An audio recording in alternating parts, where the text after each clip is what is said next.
question two, or second question: what motivated and inspired you to carry out this research? So, in response to this particular question, one of the main aspects that motivated me and inspired me to actually carry out the research was in following the conceptualization of the Renal Patient Support Group, the RPSG, and through the RPSG, the social media platform, or through the social media platform, it had as the RPSG developed, and through its conceptualization, there was a sort of an observation in how lived experiences were shared between healthcare service users, but also in amongst healthcare service users and amongst wherein through the social media platform, wherein there are sort of researchers or academics as well as healthcare service providers, and how that sort of motivated me, that sort of communication or interlinking of the sharing of lived experiences, how that motivated me to actually then think about and contemplate on actually developing a portfolio of works that could help answer particular questions around kidney care. That being said, at the same time, another aspect that motivated me was in around the social media platform, the Kidney Disease and Renal Support Group, or KDARS group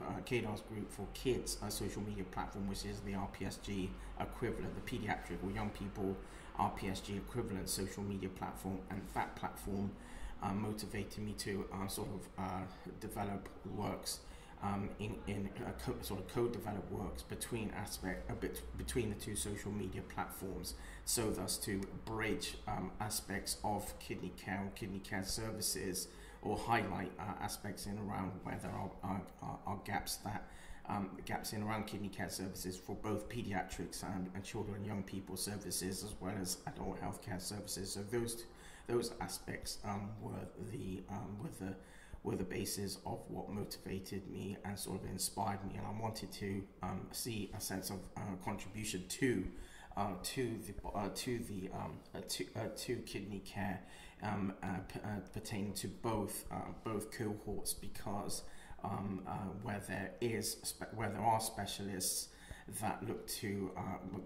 contribute into aspects of kidney care, more often than not, healthcare professionals as well as researchers, academics, they tend to work in silos, that being that they only tend to contribute into aspects of kidney care or healthcare services pertaining to their actual specialisms. And I thought to myself, being a healthcare scientist or healthcare professional in that context, that I wanted to see a sense of contribution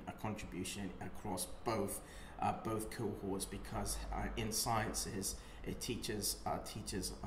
healthcare professionals to actually look at patients or understand patient care from a perspective wherein we have to look wherein the patient is understood from a pathophysiological basis aligned to laboratory practice, and that inspired me to look at healthcare, look at aspects pertaining to kidney care services aligned to developing evidence-based practices.